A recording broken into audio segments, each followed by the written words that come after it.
Welcome to another episode of MLV Speaks, where we bring you all things MLV.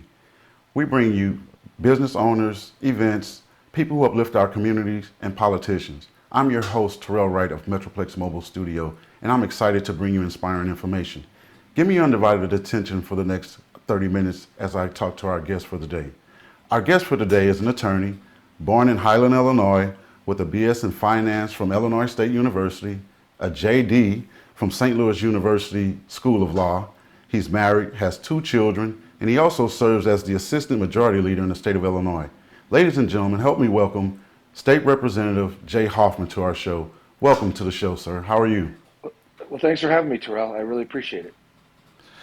Well, I know you're a busy guy, so we won't take a lot of your time, but thank you for being a guest on our show. Let's talk about your leadership role real quickly. You continue serving as the Assistant Majority Leader in the 104th Illinois General Assembly. How does this leadership position shape your agenda and influence collaboration with the legislature across the legislature? Excuse me.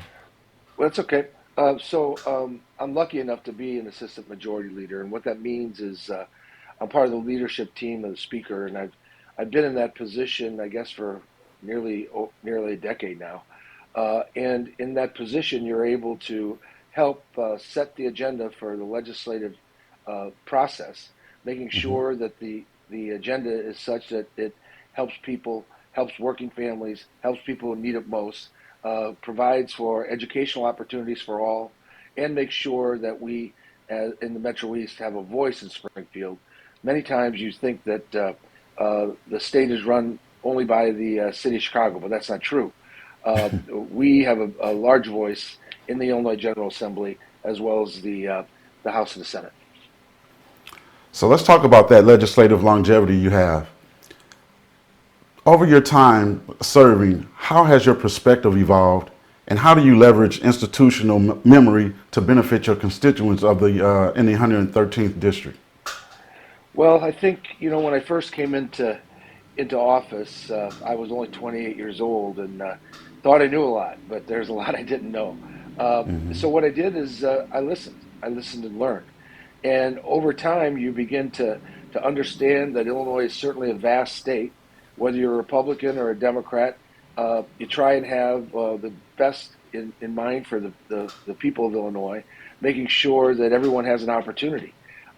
Being able to serve for that amount of time, I think, has given me the institutional knowledge to work with people across the aisle, to work with people in different regions of the state, whether it's downstate Illinois, central Illinois, Rockford, Rock Island, or Joliet, or the Chicagoland area. And I found that having that institutional knowledge, having that experience, it has served us well in having someone represent the Metro East who can cross regional boundaries, as well as cross the aisle and work with the other side of the aisle. You've been involved in a lot of legislation and initiatives. Let's talk about a few. The Video Gaming Act reform, HB 2807, you introduced that to restrict video gaming advertising to on-site signage only. What prompted this, and how do you anticipate it will impact communities and businesses? Well, first of all, I supported video gaming to help out local establishments, local small businesses. I supported the legalization of that. However, I don't think anybody really anticipated these flags that are flying in front of them saying, gambling here or slots here. I think they're unsightly. I think that we, as a state, even though we have legalized video gaming, we don't need to have those type of advertisements that are unsightly, basically saying, we're a casino on every block. People find the establishments that have the video gaming if that's what they choose to do, and I just thought that the proliferation of those flags was too much, and so we unanimously passed it through the Illinois House. The governor signed it, so hopefully over time that those will go away. You are truly a champion. I checked your record. You are truly a champion for your voters and constituents in the 113th district in Illinois. And speaking of that, your initiative to clarify and reinforce prevailing wage rules has it made it to the governor's desk? And what protections will this deliver for Illinois workers? And how will it affect public infrastructure?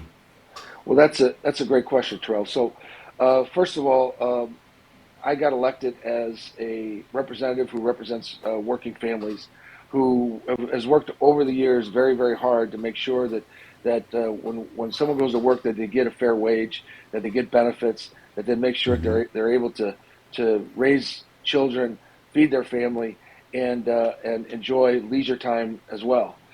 So the prevailing wage does just that. And what is the prevailing wage? A lot of people don't really understand what that is. What it is, it's actually the wage in any given area and for any given trade that is earned as a result of a collective bargaining agreement in that area. And what we have said as a law in Illinois is if you're doing um, a public project, a public infrastructure project, that you have to pay prevailing wage, that you have to pay what that prevailing wage is for that trade in that area. Unfortunately, there was a distinction sometimes between what the federal prevailing wage said and what the state prevailing wage indicated. And in Illinois, we said if it was any project that basically had any federal dollars, you would pay the federal prevailing wage. Well, unfortunately, what has happened is the federal government has not updated their prevailing wage. The current administration really doesn't care about paying prevailing wage, and so we were finding that when there are federal projects or projects that had some federal money, that people were being paid less than what the true prevailing wage was in a given area. So what this bill said is it joins several other states, including Missouri. It says that you're going to earn on a public infrastructure project, you're going to be guaranteed to earn the higher of the state or the federal prevailing wage, whichever one is higher. And the governor has signed that bill. It is the law of the land. It was an initiative of organized labor, of which I was proud to sponsor and carry through the Illinois House, and it was passed through the Illinois Senate by Senator Belt, who is my senator and also represents the Venice, Madison, Brooklyn, Grad City areas. And he carried it through the Senate, and the governor signed it at a signing ceremony at the state AFL-CIO building, where there were several members of and representatives of organized labor from the Metro East who actually came up for that signing ceremony. That's awesome. I'm looking for an opportunity to speak with Senator Bell as well. So, under the consumer protection and warranty scams, you advanced a measure targeting deceptive home warranty marketing. What types of scams or observations did you make with that? And how will this legislator empower consumers? Well, actually, this was legislation that was brought about and was brought to my attention by individuals in my district who are getting notices and postcards saying that their home warranty was due or that their home warranty payment was overdue when they didn't even have a home warranty to begin with. These type of scams were taking advantage of a lot of people, mostly elderly folks, who actually would get these postcards and think that they actually had to pay in order to keep a home warranty they never had. And so this outlawed that practice here in Illinois, and I think it's the type of consumer protection that we need so that these scams don't continue to hurt individuals who many times don't have the money to make ends meet. What I found is that when constituents come up with these types of issues and or ideas, many times you can actually pass laws that get rid of those types of bad actors.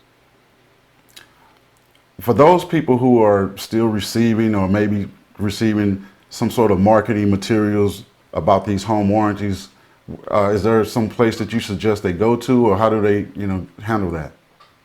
The Attorney General has a hotline that I believe it's an 800 number that can be called for those type of scams, and you can report Okay. those, and they'll take action. So let's talk a little bit about road safety and fairness. You collaborated with the Secretary of State seeking to raise the age for mandatory road testing. What motivated this change, and how will it balance safety with the independence for our seniors? Well, unfortunately, what was happening in Illinois, and it was the only state left in the nation that did that for a senior over a certain age, regardless of whether you had a perfect driving record or not. You were required to take the driving test. That this got rid of that requirement basically until you're, I believe it's Okay. 87 years old. So if you're a good driver, you're not going to just mandatorily have to take the driving test just because of your age. Study after study shows that seniors are most individuals who are seniors are actually the best and safest drivers, not only in Illinois but across the nation. Some people would say they don't believe that, but it's absolutely true, and AAA has reported that over and over. So this was, I believe, was just a matter of fundamental fairness. In addition, for the first time, it allowed family members who believe that their loved one may be impaired can report that to the Secretary of State, and they would have, through due process, have a determination as to whether they should keep their driving privileges. In the long run, I think that's a matter of safety, as well as getting rid of the mandatory testing is a matter of fundamental fairness to individuals who have had a spotless or a good driving record over time. That's good. So you're also involved with local investments and community programs and things of this such. You've even highlighted $500,000 in state grants for police, fire, drains, and economic development. What were the criteria for allocating these funds, and what are the expected outcomes for one or two key projects? Well, what we attempted to do is just divide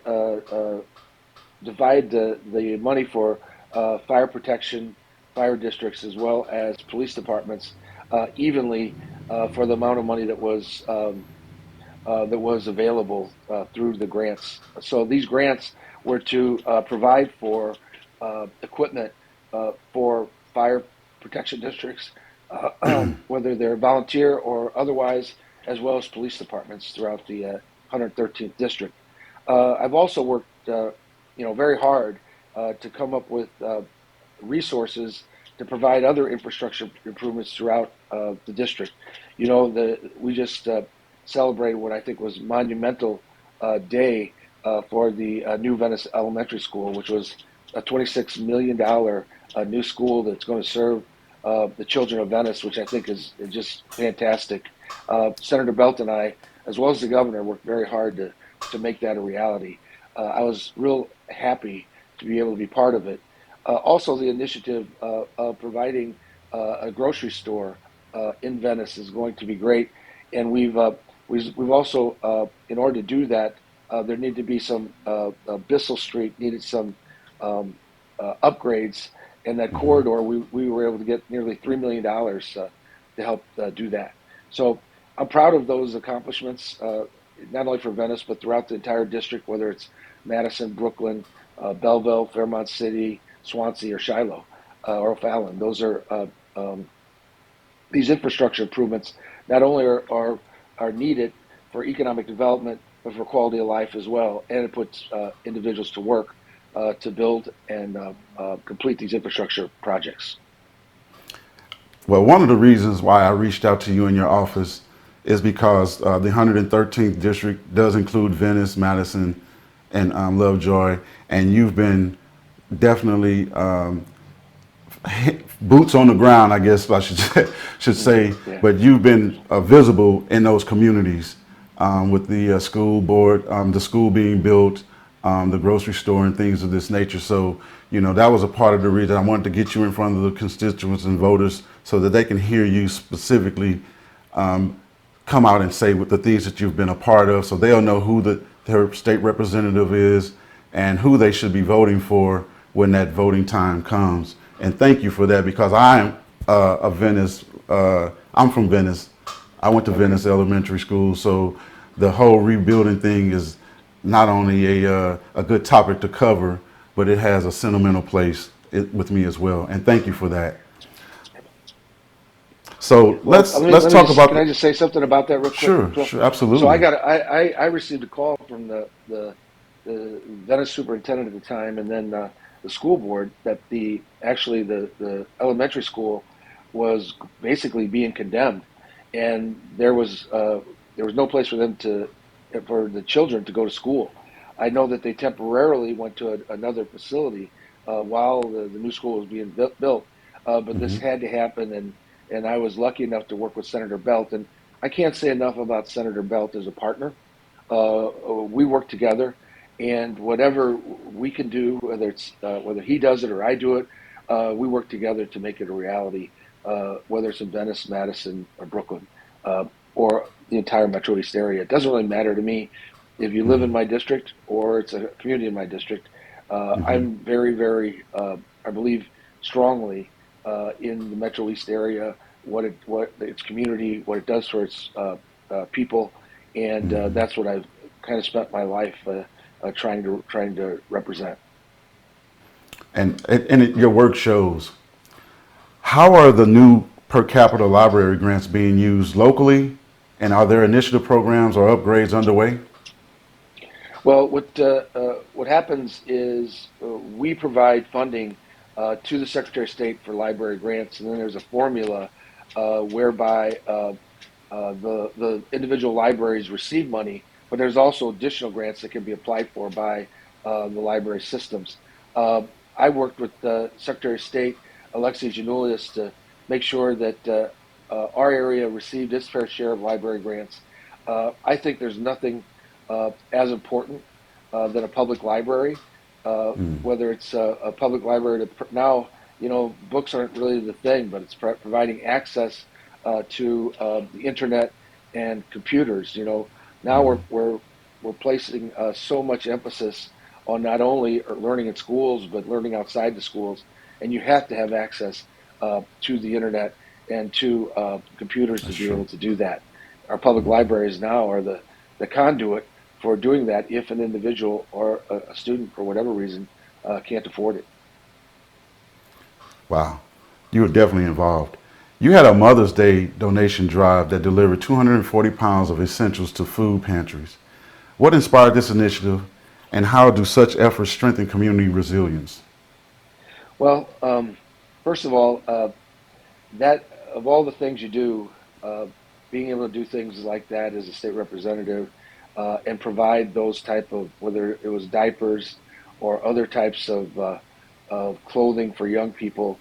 The Mother's Day initiative was actually an idea of my office manager Taylor Donahue Drew, who just had well, it's been a year ago now, had a baby and saw the high cost of diapers Hmm. and being able to get clothes and other essentials for the baby. So uh, this was an initiative that she came up with, and we were lucky enough to have individuals who really took to it and donated to the cause, and I'm really proud that we were able to do it. We're going to do it again next year, and the year after, and the year after, and hopefully next year we'll break the record of 240 pounds.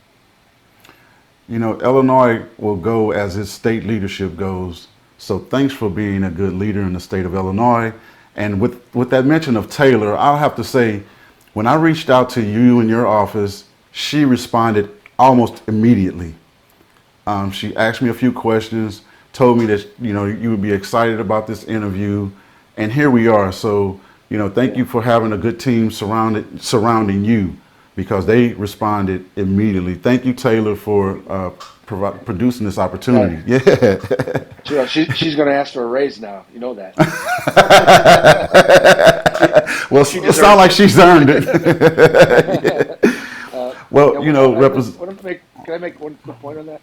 So, go ahead. sure, we pass laws, and as a state representative or state senator or a governor, we'll enact laws. We'll provide for projects that'll create jobs and economic development. But the most important thing that we do is provide assistance to constituents who need it, who can't make their way through the bureaucracy of state or federal government. And when they call, we try and be responsive, and we're going to continue to do that. You also have helped constituents and residents of Illinois claim uncollected money. Can you share how many people benefited and how this raised awareness of financial returns? Well, the treasurer's office provides this service, and they come to the district, and we'll host them for individuals who have unclaimed property. Unclaimed Mm-hmm. property is something that maybe your loved one uh, who may have passed away had some stocks or bank accounts, and you didn't even know about it. So there's actually a registry on the treasurer's website where you can go in and you can type in names and figure out if there is any unclaimed property. What happens is after a certain amount of time, the bank or whatever the financial institution uh, turns it over to the state, and if it isn't claimed for a certain amount of time after that, it becomes state property. So there's literally hundreds of millions of dollars that is in the unclaimed property uh, Wow. uh, bank in the state treasurer's office. And Mike Frericks, who is the state treasurer, has made it one of his top priorities to not only have that on his website and have it available through the website, but also to come into local communities. And we hosted it at the latest one at the Belleville City Hall, and we had dozens of people who came uh, to who had seen their name on the site, and they came to fill out the paperwork, and we helped our treasurer's office actually helped them Mm-hmm. fill out the paperwork to get their property back. Wow. So let's talk from a broader legislative focus and community impact. You serve on committees like the Workers' Compensation Analysis, the Judiciary, Civil, Labor and Commerce, and Public Utilities. What are your current priorities? Well, I believe that everybody who has gotten their recent electric bill sees that it's gone up considerably. A lot of that is due to what's called a capacity cost, in that what happens is they being the utility companies, they'll go out and they'll purchase power in order to make sure that on the hottest day in the summer that there's not a blackout. Because of the capacity decreasing and because of increased use, mostly by data centers and users like that, and bigger Mm-hmm. users, we've seen that capacity costs go higher. That's what's driven our electric bills so high this summer. They'll go down again in September when the capacity cost is not as much and our usage goes down because you're not using uh, the amount of air conditioning that we're using currently. However, I think it's our obligation to try and do something to avoid that in the future. I'm working on an energy bill with other members of the Public Utilities Committee, well as other members of the Labor Committee, to try and pass something that's going to, number one, increase capacity, but number two, Mm-hmm. provide funding for energy efficiency measures so that we're decreasing usage. Only through only the only way that you can try and get these energy bills uh, to not continue to rise is to either increase capacity and or reduce usage. And that's what this energy bill that hopefully we're going to pass in the near future is going to do. So let's talk the floodplain management and levee concerns, because you co-authored a letter cautioning, I guess, residents about the levee heightened during floods. What alternative strategies do you support for flood control and infrastructure planning? Well, first of all, I was a chief sponsor of a bill that provided for funding to uh, bring our levees up to past the 100-year floodplain. Mm-hmm. And now all of that work is nearly completed. However, that's just for the levee systems. There's so much of a problem of infrastructure problems, whether it's for water or sewer investments that we still have to do in the Metro East, particularly beginning in Cahokia Heights through East St. Louis uh, into Brooklyn and Madison and Venice, because the as you see building um, in places like Edwardsville, O'Fallon, Collinsville, there's more runoff that then comes down into those communities. Or Fairmont City is the same way. We were Mm-hmm. able, Senator Belton and I, with the governor's help, was able to get $1.8 million to the city of Venice for costs associated with water, uh, sewer, and infrastructure improvements that needed to be done in order to uh, help uh, get the area ready for the grocery store, the healthcare center, and hopefully some housing units. But there's so much more that needs to be done in all of those communities I mentioned. What I was told by engineers, and I had not realized this, is what has happened is there was a lot of manufacturing along the Mississippi River years and years ago, and and the infrastructure was built when that manufacturing existed. That manufacturing would use groundwater in order to cool the machines in the manufacturing process.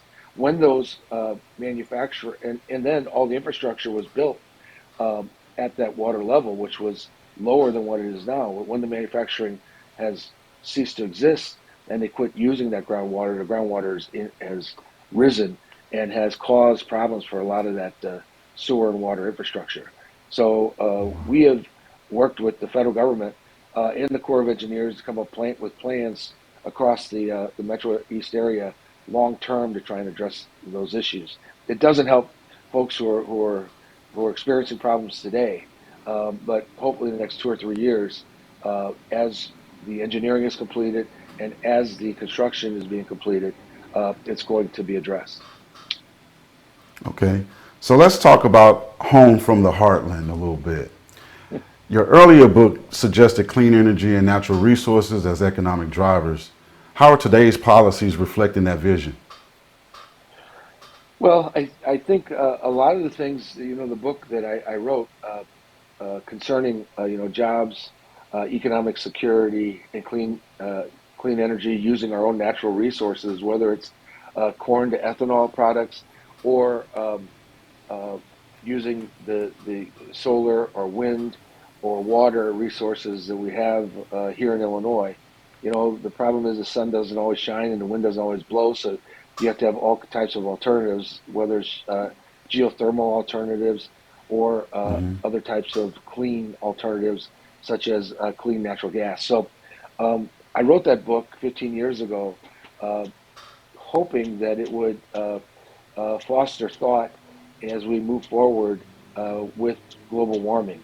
Uh, Unfortunately, I don't think we're doing enough quick enough. As you see, uh, the problems with global warming, whether it's stronger hurricanes, tornadoes, other types of natural events that I think are a direct result of global warming. People who put their head in the sand and say it doesn't exist, I just think they're wrong.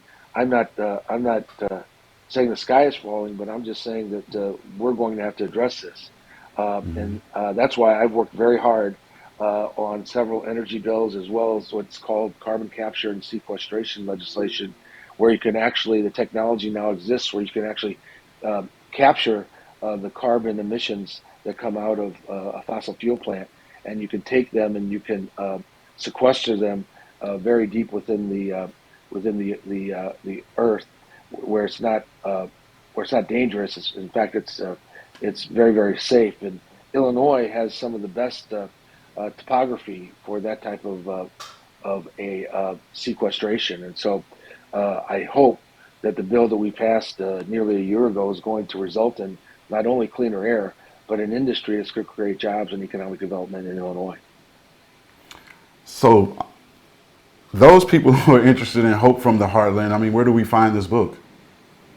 Uh, just call my office. I'll probably send you a free copy. Right on. Right. Thank It you. isn't. It isn't. Okay. All right. All right. I thought I'd give you an opportunity I'll to get you. plug you. No, I'll get you one, sir. Right. I appreciate Oh that. yeah, So I think you let's can get it on Amazon. Actually, I was kidding. push you. All right. Let's talk a little bit about early childhood and senior care because several bills you've sponsored relate to employment, government, tech, and public employee benefits. How do they intersect with your priorities in education, workforce development, or senior services? Well, I think what we're seeing out of Washington concerns me greatly. It's going to put a huge burden on the state's budget. I don't know if folks saw, but just last week the governor asked all of the agencies under his control to set aside an additional 4% reserve because we don't know what's going to happen in Washington, what they're going to cut, what they're not going to send to the states, and how they're going to address their budget. Uh, when you make a decision to not provide adequate funding for Medicaid and healthcare, uh, that's going to have a direct effect on access to healthcare throughout Illinois, whether it's a rural area or an area such as ours, because when you're not being reimbursed for healthcare, those hospitals, those doctors, those clinics have a huge burden that in order to continue to exist. And unfortunately, if that continues and it isn't changed federally, where there is adequate reimbursement for Medicaid, we're going to see, I believe, several healthcare institutions close, and access to healthcare will be greatly diminished. That concerns me. And whether you're a senior or a child or anywhere in between, I believe that you deserve to have affordable access to healthcare. It should be a fundamental right, and in the United States, we should make that one of our top priorities. I like that. You've been assistant state attorney, you've been a probation director, and you've served 3 decades in the legislature. How have your early experiences shaped an approach to your policymaking today? Well, when I first got out of law school, I started as an assistant state's attorney in the St. Clair County State's Attorney's Office, and then later became head of probation and court services. Uh, what I saw in those positions is number one, if you're a dangerous criminal, you should be prosecuted. But if you make a mistake in life, uh, we should provide the services that are necessary in order for you to turn your life around. If you continue to do bad things, well, then you should be prosecuted. But we have an obligation, I think, in our society to understand that certain times people make mistakes. If it's a nonviolent action, mistakes are made. You deserve to have the ability to turn your life around, and then it's up to you. But we have the obligation, I think, to provide those types of services so that you do get a second chance.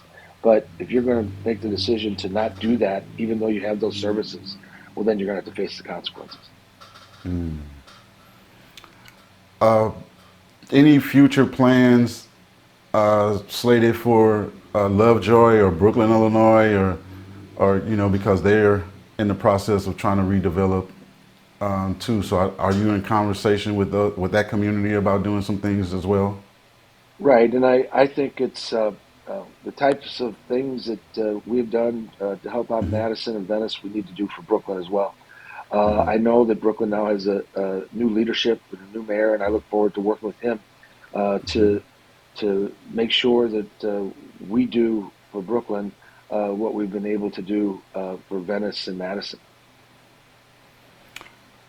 Is there anything that your voters or constituents could do to assist you moving forward so that there's more of a collaborative effort between you, the state legislator and the voters?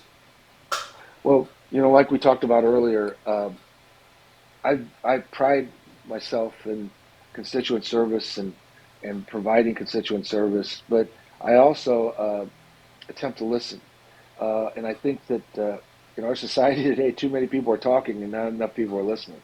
Uh, I and agree. through listening, we're able to do things like pass a law that was an initiative of my constituent concerning home warranty scams. There's a host of over the years of different ideas that have come from people who live in the communities that I'm lucky enough to represent, that we've actually either changed the policy in a agency, or we've changed the law. Uh, in For a long time, I mean a long time, individuals who are trying to get their teacher's license when they move from one state to another, or their nursing license, or getting their license to cut hair. It Hmm. took so long in state government in order to get those licenses that you needed in order to make a living here in Illinois. And we worked with the agency, and I know um, now it's much easier, much quicker to get the license as they began to automate. Still not quick Hmm. enough, but it's much, much better than it was even a year ago. You shouldn't Hmm. have to call your state representative's office to get the license that you have earned and duly applied for in order to get it moved up the stack. It should just be automatic, and we should allow for you to then work in the state and be productive. Representative Hoffman, before we let you go, is there anything that you would like to say, thank your voters, or anything, any advice that you can offer Illinois, the state of Illinois, those that are in the 113th district? Well, first of all, thank you, Terrell, for having me and doing the show. I really appreciate it. I think that the more we can share information with people, the more informed they'll be, and the less likely they'll listen to some of the propaganda that comes out of so many people's mouths. It's an honor of a lifetime to be able to represent the people of the 113th district, and I don't take that honor that has been bestowed upon me lightly. And every day I get up and I try to represent the people as best I can. Am I always right? No, I'm not. But I can guarantee you there aren't a lot of people who are going to work harder at trying to be representing the people of this district. So thank you again for having me, and thank you to all the people who are watching, and if you're not watching, thank you for giving me this opportunity. Well, just know that you have a platform here, so when it's election time and you need to get in front of your constituents, MLV Speaks is here for you. Representative Jay Hoffman, thank you for your continued hard work in the 113th district and for all that you're doing for the state of Illinois. Thanks for taking the time to talk to us on MLV Speaks, and good luck in your future. Thank you. And to our MLV Speaks audience, we'd like to say thank you as well. We'd like to encourage you to continue to support and continue to view our episodes weekly on the City of Venice Facebook page. And if you would like to donate, click on the QR code at the bottom, and that will also help MLV Speaks continue to bring in inspiring information and from enlightened individuals like politicians, business owners, and so on and so forth. So thank you.